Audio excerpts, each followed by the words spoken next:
Free में helicopter ले लो, सोना चांदी ले लो, अरे ये भी छोड़ो, आप बोलो तो चांद की फ्री ट्रिप भी ले लो, लेकिन बस हमें वोट दे दो। आपको ये मजाक लग रहा होगा। जी नहीं, ऐसे वादे हर चुनाव में किए जाने लगे हैं और इसी मुफ्तखोरी को लेकर इन्फोसिस के को फाउंडर NR नारायण मूर्ति आग बबूला हो गए।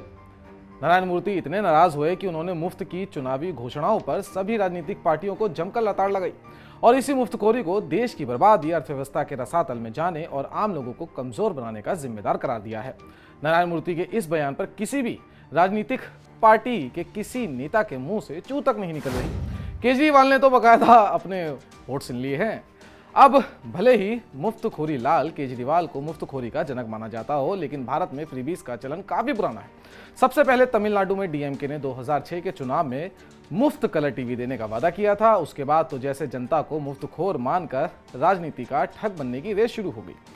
जयललिता ने मुफ्त मिक्सर, ग्राइंडर, लैपटॉप और यहां तक कि शादी में सोना देने की योजनाएं शुरू की। उत्तर प्रदेश में सपा ने लैपटॉप और टैबलेट बांटे, तो मध्य प्रदेश में शिवराज सिंह चौहान ने लाडली बहना योजना शुरू की। लेकिन सवाल यह है कि क्या ये सिर्फ गरीबों की मदद के लिए है या ये सिर्फ वोट बैंक की राजनीति का हिस्सा है? क्योंकि आज हर राज्य में चुनाव से पहले पार्टियां मुफ्त चीजें बांटने का वादा करती हैं, चाहे वो मुफ्त बिजली हो, मुफ्त बस यात्रा हो या फिर सीधे बैंक खाते में खटाखट पैसा डालना हो। दोस्तों, फ्रीबीज यानी मुफ्त की रेवड़ी देने के लिए सरकार को पैसा चाहिए। ये पैसा कहां से आता है? या तो सरकार टैक्स बढ़ाती है या फिर कर्ज लेती है। जब सरकार ज्यादा कर्ज लेती है तो देश का जो फिस्कल डेफिसिट है यानी कि राजकोषीय घाटा बढ़ जाता है। इसका मतलब यह है कि सरकार के पास दूसरी जरूरी कामों के लिए पैसे नहीं बचते, जैसे सड़कें बनाना, स्कूल बनाना या अस्पतालों को बेहतर करना। उदाहरण के लिए हिमाचल प्रदेश में कांग्रेस ने चुनाव से पहले महिलाओं को 1500 हर महीने देने का वादा किया था, लेकिन जब सरकार बनी तो पता चला कि राज्य के पास इतने पैसे ही नहीं हैं। नतीजा ये हुआ कि सरकार को दूसरे विकास कामों पर खर्च कम करना पड़ा। इसी तरह कर्नाटक में महिलाओं के लिए मुफ्त बस यात्रा शुरू की गई, लेकिन इससे बस कंपनी को इतना नुकसान हुआ कि अब उन्हें पुरुष यात्रियों से ज्यादा किराया वसूलना पड़ रहा है। ताजा उदाहरण महाराष्ट्र का ही ले लीजिए। लाडली बहना योजना चालू की गई, चुनाव से पहले 3 किस्तें भी आ गई, लेकिन अब वही किस्त 2500 से 1500 हो गई और कब बंद हो जाए कुछ नहीं पता। फिलहाल सरकार ने 3600 करोड़ एलोकेट कर दिए हैं। अब देखिए, समझिए, असली खेल यहीं से शुरू होता है। अगर इन 3600 करोड़ का इस्तेमाल डेवलपमेंटल प्रोजेक्ट्स में किया जाता तो लगभग 3600 किलोमीटर का 4 lane highway, 180 kilometre metro rail, प्रधानमंत्री ग्राम सड़क योजना के तहत लगभग 72,000 किलोमीटर ग्रामीण सड़कें, 36 IIT या एम्स जैसे संस्थान, 120 full fledged universities, 360 super speciality hospital, इतना ही नहीं 72 रफाल फाइटर जेट्स भी खरीदे जा सकते थे। जब सरकार मुफ्त चीजें देती है तो पैसा अपनी जेब से नहीं बल्कि आपकी जेब से ही निकालकर दूसरी जेबों में डालती है, और जब आपकी जेबें खाली होने लगेंगी तो उसे कर्ज लेना पड़ेगा। इससे सरकार पर कर्ज का बोझ भी बढ़ेगा।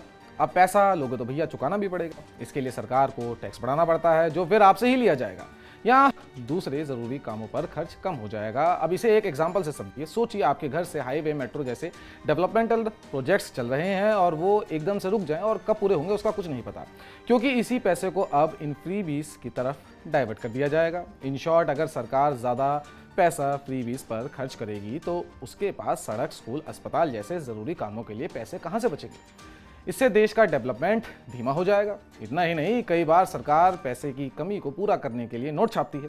ज़्यादा नोट छपने से महंगाई बढ़ती है, यानी चीज़ें महंगी हो जाती हैं। इससे आम लोगों को ही दिक्कत होगी। अब यहीं से शुरू होता है असली खेल, जिसे आप केजरीवाल के एग्जाम्पल से भी समझ सकते हैं, क्योंकि केवल मोहल्ला क्लिनिक की ही बात करें तो बहुत सारे ऐसे पेशेंट्स थे जो 1 नंबर से ही रजिस्टर्ड थे। यानी कई बार फ्रीबीज का पैसा सही लोगों तक नहीं पहुंचता है। कुछ लोग इसे गलत तरीके से इस्तेमाल कर करप्शन करते हैं और पैसा केवल बर्बाद ही होता है। अब जब सरकार ज़्यादा कर्ज लेगी और उसका कुछ रिटर्न नहीं आएगा तो बाहर के निवेशक जो देश में पैसा लगाते हैं अपना भरोसा खो देंगे। इससे देश की अर्थव्यवस्था को और ज़्यादा नुकसान पहुंचेगा, क्योंकि बाहर से पैसा आएगा नहीं। एक बड़ा कारण यह भी है कि आजकल फ्रीबीज का फोकस महिलाओं पर ज़्यादा है, चाहे वो मध्य प्रदेश की लाडली बहना योजना हो या फिर पश्चिम बंगाल की लक्ष्मी भंडार योजना। राजनीतिक पार्टियां ये जानती हैं कि महिलाएं एक बहुत बड़ा वोट बैंक है, इसलिए वो उन्हें सीधे पैसे देकर या मुफ्त सुविधाएं देकर अपने पक्ष में करने की कोशिश करती है। लेकिन क्या ये सही है? क्योंकि अगर सरकार महिलाओं को सशक्त बनाना चाहती है तो उन्हें शिक्षा, रोजगार और सुरक्षा जैसी चीज़ों पर ध्यान देना चाहिए, ना कि सिर्फ पैसे बांटने पर। क्योंकि जब सरकार मुफ्त चीजें बांटती है तो उसके पास दूसरे जरूरी कामों के लिए पैसे नहीं बचते। जैसे कि आंध्र प्रदेश में जगन मोहन रेड्डी की सरकार ने इतने फ्रीबीज बांटे कि राज्य का कर्ज 10 लाख करोड़ तक पहुंच गया। अब नई सरकार को केंद्र से मदद मांगनी पड़ रही है। इसी तरह तमिलनाडु में एक उम्मीदवार ने चुनाव से पहले मिनी हेलीकॉप्टर, 3 मंजिला घर और यहां तक कि चांद पर ट्रिप का भी वादा कर दिया। क्या ये सही है? क्या हमारे देश की प्राथमिकता ये होनी चाहिए? ये मेरा आपसे सवाल है, कमेंट सेक्शन में जरूर बताइएगा। ऐसे ही दिल्ली में केजरीवाल ने मुफ्त की रेवड़ियां जमकर बांटी। नतीजा, ट्रांसपोर्ट व्यवस्था चरमरा गई। डीटीसी हजारों करोड़ रुपए के घाटे में चली गई। बिजली कंपनियों को हजारों करोड़ रुपए का घाटा हुआ और हजारों करोड़ रुपए अभी भी बकाया है, वो भी घाटे में चल रही हैं। अस्पताल, स्कूल, सीसीटीवी, सड़क, सीवर, नालियां, प्रदूषण और यमुना सफाई जैसे कई बहुत जरूरी क्षेत्र में काम नहीं हो पाया।